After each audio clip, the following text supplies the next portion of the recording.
আজকে আমরা বাড়িতে আমি আছি বলতে আমি আর ঈশা এসছে।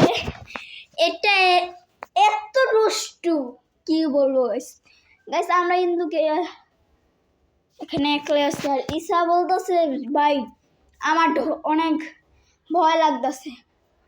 তো সেটা দেখছেন এখন আমাকে মালিশ করে দিবেন।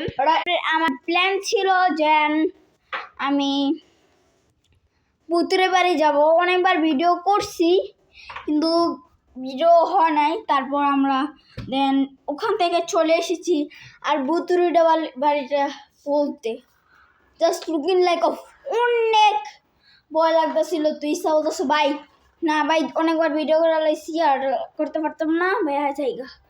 তারপর আমরা ওখান থেকে দেন চলে আসলাম। তো আমার আপু বিদেশ যাবে দেখাই এসে বাই।